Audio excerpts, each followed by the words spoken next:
La primera bicicleta que tuvo Rigoberto Urán se la regalaron partida en 3 pedazos. Era roja, de hierro y tan vieja que un tío suyo la tenía botada en la ramada trasera de la casa. El papá de Rigoberto se la mandó soldar porque quería que montaran juntos los fines de semana. Rigo, como lo llaman desde niño, tenía 14 años, pero le aburría el ciclismo. No le gustaba pedalear. Se adoraban. Mientras su papá entrenaba para mantenerse saludable, Rigoberto lo hacía para hacer feliz a su progenitor. Lo amaba.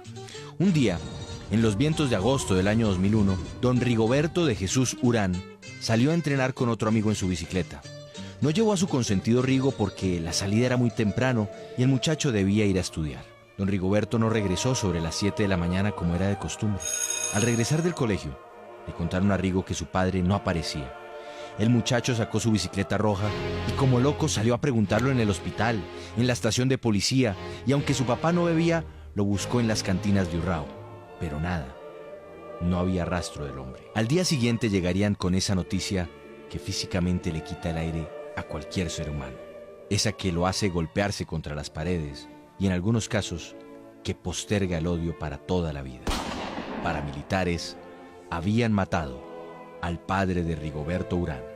Frente al féretro de su papá, de hombre a hombre, Rigoberto haría 3 promesas que ha cumplido a cabalidad: velar por Araceli, su mamá, y por Marta, su hermanita, terminar el bachillerato y pedalear hasta el fin del mundo. Un domingo de noviembre de aquel año, Rigo, quien se había dedicado a vender chance para ayudar económicamente en su casa, salió al centro de Urrao a cobrar algunos fiados. En el Parque Central, vio como muchos jóvenes se apilaban en sus bicicletas semiprofesionales para inscribirse en la válida municipal. Recordó a su padre y regresó a casa. Sacó su remendada bicicleta, se puso los únicos tenis que tenía, una pantaloneta y una camiseta de su papá. Lo inscribieron de tanto insistir. Le ganó a todos, con la distancia que produce la rabia de que su papá no estuviera físicamente esperándolo en la meta para darle un abrazo y un beso de amor. Sorprendido, el entrenador José Laverde lo fichó de inmediato en el que fuera su primer equipo, el Club de Bicicletas Urrao. Meses después, Laverde lo llevaría a una competencia de cazatalentos donde se validaban clasificaciones para estar en la Vuelta a Colombia. Urán ganó sin problemas. Después de la carrera, tomando gaseosa en una cafetería, Laverde le contaría que su nuevo club era Orgullo Paisa, uno de los mejores de Colombia.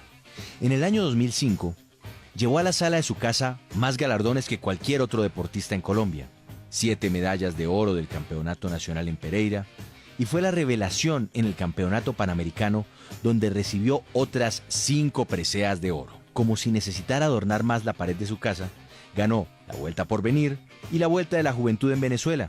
Hay unas imágenes para la historia. En ellas vemos a un Rigoberto de 18 años contándole a un periodista que ya no trabajaba vendiendo chance, pero sonríe cuando le recomienda que juegue los números 45-62 y 27-85. El ciclista Marlon Pérez haría contratar a Urán en el Team Tenax de Italia. Curiosamente, mientras a Pérez solo lo fichaban por una temporada más, a Urán lo contrataban por 3. Sabían que estaba para grandes cosas. En su primera temporada en Europa, corriendo la tercera etapa de Pane, Bélgica, Rigoberto no midió la frenada y se cayó. Por varios minutos quedó inconsciente y lo despertó el resentimiento de la fractura de clavícula que se había hecho. El equipo le consiguió un lugar donde quedarse en Brescia, en Italia. Allí conocería a los que ha llamado mis segundos padres, su familia en Europa. Se trataba de Beppe Chiodi y Melania Caruti, una pareja italiana sin hijos que lo adoptaría desde el primer día como si hubiese salido del vientre de Melania. Como un recién nacido, la pareja, durante aquellos meses de recuperación, le enseñaría sus primeras palabras en italiano, las costumbres del norte de aquel país, y hasta lo ayudaban a bañarse. No importó el bache del accidente para que el equipo Unibet.com pagara una gruesa suma de dinero al Tenax para el traspaso del colombiano. Urán se convertía con 19 años en el corredor más joven de la máxima categoría del ciclismo mundial. La prueba de quiénes son los de uno se vive y se siente cuando se está pasando por la mala hora. Un año después, en agosto de 2007, Urán corría la Vuelta a Alemania. En la cuarta etapa, su sed de triunfo lo llevó a no volver a tocar el freno en las bajadas. A una velocidad promedio de 80 kilómetros por hora, en una curva, el colombiano se sobró y se fue de frente contra unas peñas. Sin embargo, un pequeño lago lo detuvo de viajar al más allá. Cuando despertó en el hospital de Fischen, a su lado encontró dormida a Melania, mientras Beppo se había instalado en un hostal cerca del lugar. De nuevo, sus padres adoptivos lo cuidaron como un niño, inmóvil, con los brazos enyesados y un cuello ortopédico. Melania le daba de comer y Beppe lo llevaba al baño para hacer sus necesidades. Lo ayudaba a ducharse y lo vestía. Después de pasar 9 horas en cirugía, los especialistas le prohibieron volver a subirse en una bicicleta, pero durante los 3 meses de recuperación, su familia italiana le dio alientos para salir adelante. Nada estaba perdido. Sin miedo, volvió a pedalear. Para el siguiente año, el equipo francés-español Caisse d'Epargne, que le venía siguiendo el camino, como en una lotería, se la jugó por el colombiano que aún estaba en recuperación. El director, Eusebio Unzué, lo quería en su pelotón e hizo que lo firmaran por 2 temporadas. Eso sí, la suerte cada año, casi que sin falta, le propinaba una caída y más dolor. En la Vuelta a España del 2010, todo se vino al piso, literal. En una rotonda, el primero del pelotón donde iba el colombiano se cayó y como en un juego de dominó todos le siguieron estruendosamente. Urán se volvió a lesionar el hombro y debió retirarse. Algo curioso ha marcado la carrera profesional del colombiano. Cada vez que se lesiona, se cae o se debe retirar de la vuelta, la vida lo recompensa con buenas noticias. Tal vez por ello la siguiente llamada fue una de las mejores en su vida. Directivos de Sky Pro Cycling lo llamaron para contratarlo. A Urán lo buscaron porque necesitaban un escalador que hiciera juego con Froome, Wiggins y su compatriota Sergio Luis Henao. Pero, aunque se notaba que lo contrataban como gregario, sus piernas, en todas las relaciones de plato-piñón y en cuanta competencia estuvo, funcionaron de tal manera que comenzó a ser necesario soltarle carreras de importancia y prácticamente el escarabajo colombiano, a pulso, comenzó a escalar en el equipo para llegar a ser capo. Rigoberto cuenta que su dieta cambió drásticamente. Comenzó a desayunar 3 horas antes de la carrera, donde come un omelette de 5 huevos, jamón, queso, arroz, 3 tazas de café y un pan con mermelada. Durante la etapa, come entre 4 y 6 barras de granola, compotas de proteína, sales y unos 8 litros de agua. Justo al finalizar la etapa, se alimentan con un plato de pasta, atún y otros 3 huevos que acompaña con un batido de proteína. En la noche, come salmón con arroz o pasta.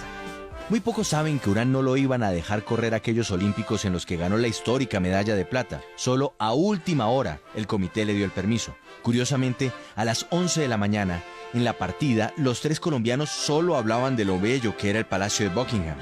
Ninguno se imaginaba lo que iba a pasar. Urán, como capo de los colombianos, se logró meter en medio del pelotón para seguir un buen ritmo de carrera. Eran 260 kilómetros de camino llano en los que la gente salía a animar al equipo británico, de tal suerte que los demás competidores dejaron que los de casa jalaran la punta. Como no sentían fatiga, Henao le dijo a Urán que si esperaban o atacaban. «Esperemos, esta gente es fuerte y después quedamos como unos huevones», dijo Urán. Aguardaron a ver quién atacaba. Faltando 25 kilómetros, Cancellara se cayó. El ritmo siguió y las piernas comenzaron a incendiarse. Urán atacaba, Vinokurov contraatacaba. A 400 metros de la meta, Urán se percató que había una medalla olímpica a escasas 4 cuadras. Remató con el poco tanque de oxígeno que le quedaba, expulsando el dolor de las piernas en cada exhalada. Rigo iba de primero, pero miró por un segundo hacia atrás y en ese momento lo pasó Vinokurov, quien se alzó con la de oro. Los que no saben tuvieron el colmo de criticar a Urán, pero lo cierto es que el colombiano ganó la de plata que no estaba en los planes ni del más optimista. Ganó plata en los Olímpicos. En el Giro de Italia 2013, Rigoberto llegó lesionado, esta vez de la rodilla. Nadie creía que iba a hacer algo. Casi que sobre el hielo, en una etapa de nieve, Rigoberto Urán firmaría su nombre en la élite del ciclismo mundial. Era el penúltimo día y las piernas se congelaban bajo la neblina y el frío de las 3 cimas de Lavaredo, una de las hermosas cúspides de los Alpes italianos. Por el radio, le informaron que si le sacaba al menos 10 segundos a Cadel Evans, quedaría de segundo en la general y se subiría definitivamente en el podio rosa. Lo consiguió. El guión sobre la vida de Rigoberto dirá que su destino está cruzado por duras tristezas y grandes alegrías. Coincidencialmente, aquella mañana que se subió al podio del Giro, lo hizo en la ciudad de sus padres adoptivos, su amada Brescia. En el público estaban Beppe y Melania, quienes sonreían con orgullo.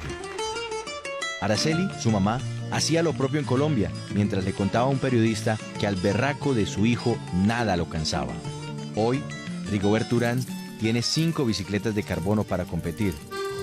Y fue en una de ellas, con los piñones rotos, como aquella bicicleta remendada que le arregló su papá, en la que ganó la 9ª etapa de un Tour de Francia.